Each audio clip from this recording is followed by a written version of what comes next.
Selam. Bugün Paulo Coelho'nun o sarsıcı başyapıtı Veronica Ölmek İstiyor'un o karanlık ama bir o kadar da aydınlatıcı dünyasına dalıyoruz. Bu incelemede yaşam, ölüm ve toplumun o çok sevdiği delilik etiketi arasındaki o incecik çizgide yürüyeceğiz. Modern insanın dünyadaki yerini arayışını, aslında hepimizin içinden geçen ama çoğunlukla susturduğu o sessiz çığlığı konuşacağız. Hazırsanız hikayemizi başlatan o inanılmaz kırılma anına gidelim. Her şey beyninizi yakacak bir paradoksla başlıyor.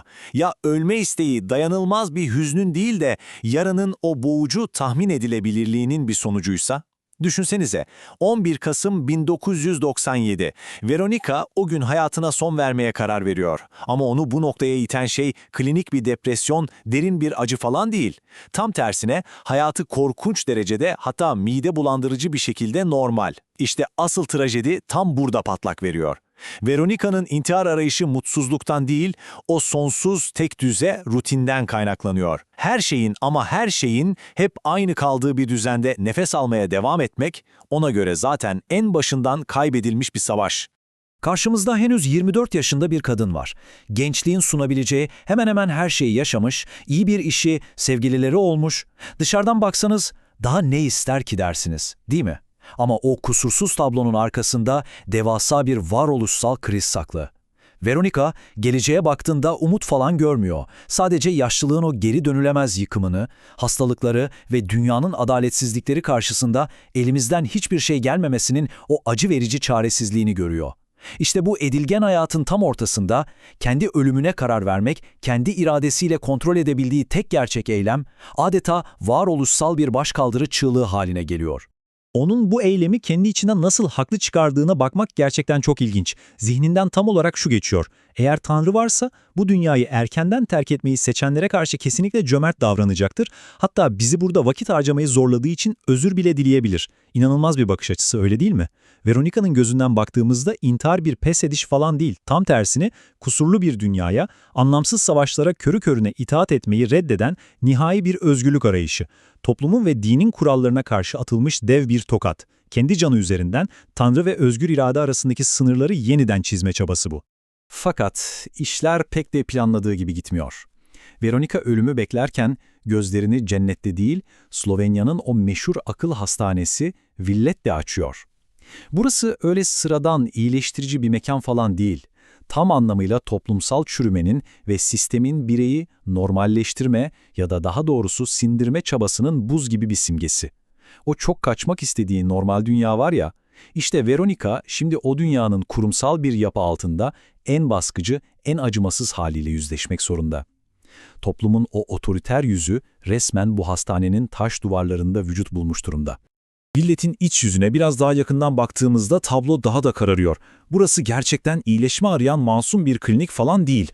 1991'de yabancı sermayedarlar tarafından açılmış ve resmen kapitalist yozlaşmanın merkez üssüne dönüşmüş bir yer. İstenmeyen aile üyelerinden kurtulmak isteyen zenginler mi dersiniz, devasa borçlardan kaçmak için buraya saklanan sahtekarlar mı dersiniz? Gerçekten yardıma muhtaç olanlarla aynı çatı altındalar.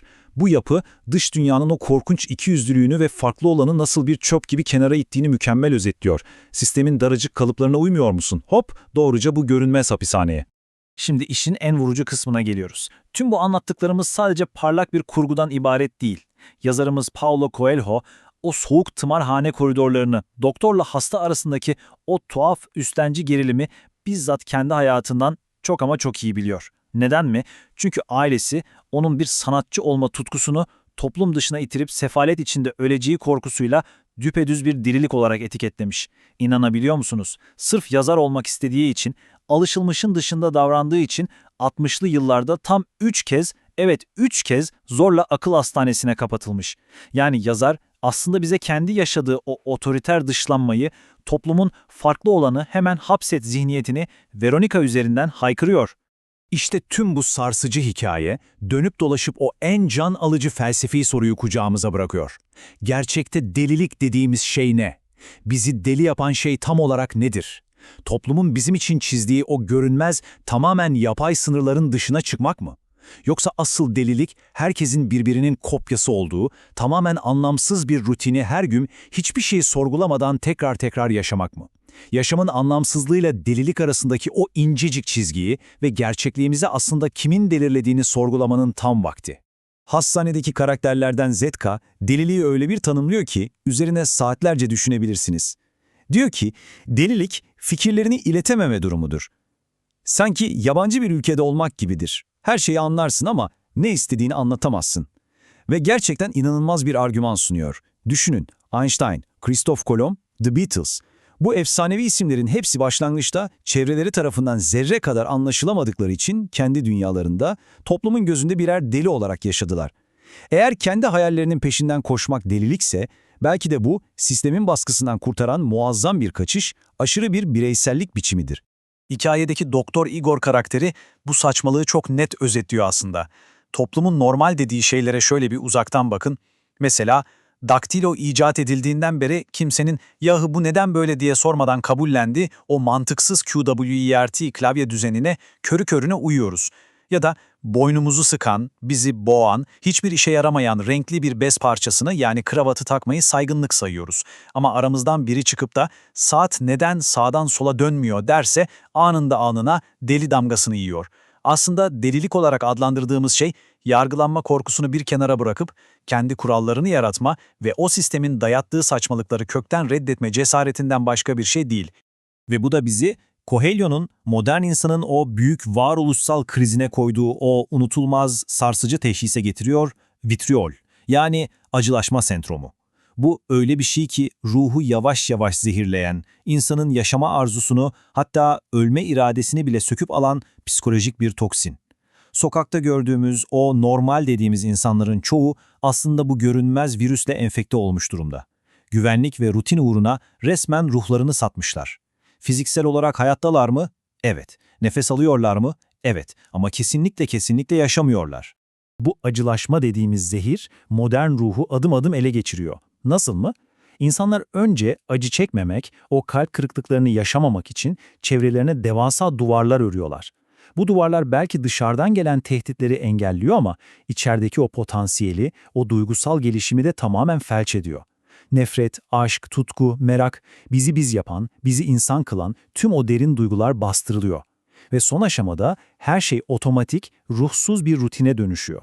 Kişi artık hayatın o güzelim risklerinden de, ölümün kaçınılmazlığından da ölümüne korkan, varoluşunu kaybetmiş bir robota dönüşüyor. Tıpkı Veronica'nın hayatına son vermek istediği o karanlık günde olduğu gibi. İşte tam da bu noktada Doktor Igor, o çok tartışılacak, inanılmaz derecede radikal deneyini devreye sokuyor. Veronica'ya kalbinin onarılamaz bir hasar aldığını ve sadece ama sadece birkaç günlük ömrü kaldığını söylüyor. Tam bir felsefi şok tedavisi. Altında yatan fikir ise çok derin. Ölüm bilinci bizi daha yoğun yaşamaya zorlar. Ölümün o soğuk, kesin nefesini Veronica'nın ensesinde hissettirerek onun damarlarında dolaşan o uyuşturucu vitriol zehrini, o acılaşmayı söküp atmayı hedefliyor. Düşünsenize, öleceğinize %100 eminsiniz, kaybedecek hiçbir şeyiniz kalmamış, ne yapardınız? Tabii ki toplumun sizden beklediği o saçma kurallara zerre kadar aldırmazdınız. Veronica da aynen bunu yapıyor ve içindeki o yıllarca bastırdığı deli tarafın zincirlerini kırıyor. Uslu sessiz bir hasta olmak yerine ne yapıyor biliyor musunuz? Sadece sessizliği bozmak için yaşlı bir adama tokat atıyor. Gecenin bir yarısı ay ışığının altında tüm tutkusuyla delicesine piyano çalıyor. Hatta kimseyle konuşmayan şizofren Eduarda'ya sırılsıklam aşık oluyor. Üzerindeki tüm o kibar, cici kız maskelerini fırlatıp atıyor. İçindeki o saf, ilkel nefreti de, o devasa, önüne geçilemez sevgiyi de doyasıya yaşıyor. Yani delilik sandığı şeyin aslında hayatın ta kendisi olduğunu keşfediyor. Hikayede tam da bu varoluşsal aydınlanmayı anlatan muazzam bir Nasrettin Hoca atıfı var. Hocaya herkes deli dermiş ve sırf herkes onu deli sandığı için o da aklına esen her şeyi söylemekte ve yapmakta son derece özgür kalırmış. Veronica'nın fark ettiği gerçek de işte tam olarak bu. Modern yaşamın o koca tımarhanesinden kaçmanın tek bir yolu var. Sistemin size yapıştırdığı o etiketleri umursamadan kendi bireysel deliliğinizi, o eşsiz farklılıklarınızı kucaklamak. Bu hikayede delilik bir hastalık falan değil. Bireyi sistemin o boğucu baskısından çekip çıkaran, ruhu özgür kılan en muazzam isyandır. En büyük başkaldırı ölmek değil, tüm engellere rağmen cesurca yaşamaktır. Ve en güzeli de ne biliyor musunuz? Veronica'daki bu varoluşsal uyanış inanılmaz derecede bulaşıcı. Hayatın anlamını arayan diğerleri için adeta bir rehber oluyor. Mesela romanda Maria adında yıllarca kendini o hastanenin güvenli duvarları arkasına saklamış eski ve çok başarılı bir avukat var. Fakat Veronica'nın ölümün kıyısında hayata nasıl öyle dört elle sarıldığını gördüğünde Marie bir karar veriyor. Kendi ördüğü o görünmez duvarları yıkıyor, hastanenin o güvenli ama hissiz kozasını terk edip hiç tanımadığı insanlara yardım etmek üzere savaş sonrası Bosna'ya doğru yola çıkıyor. Çünkü artık biliyor ki hayatın gerçek anlamı o konfor alanımızın, o güvenli duvarlarımızın ardındaki tehlikelerde ve risk alabilme cesaretimizde gizli. Bu açıklayıcı incelememizin sonuna gelirken, hadi siz de durup kendinize dürüstçe şu soruyu bir sorun. Siz gerçekten yaşıyor musunuz, yoksa sadece hayatta mı kalıyorsunuz? O acılaşma zehri sizin de o aşılmaz sandığınız güvenli duvarlarınızın ardına sızdı mı? Kendi deliliğinizi, sizi siz yapan o tuhaf ama harika farklılıklarınızı kucaklayacak cesaretiniz var mı? Yoksa sistemin o sıkıcı tek düze rutininin hayatınızı dikte etmesine öylece izin mi vereceksiniz? Şunu asla unutmayın. Gerçek yaşam, herkesin tıpış tıpış yürüdüğü o güvenli ama inanılmaz sıkıcı yoldan çıkmaya cesaret ettiğiniz ilk saniyede başlar. Kendinize iyi bakın, sorgulamaya devam edin ve bir sonraki analizimizde görüşmek üzere.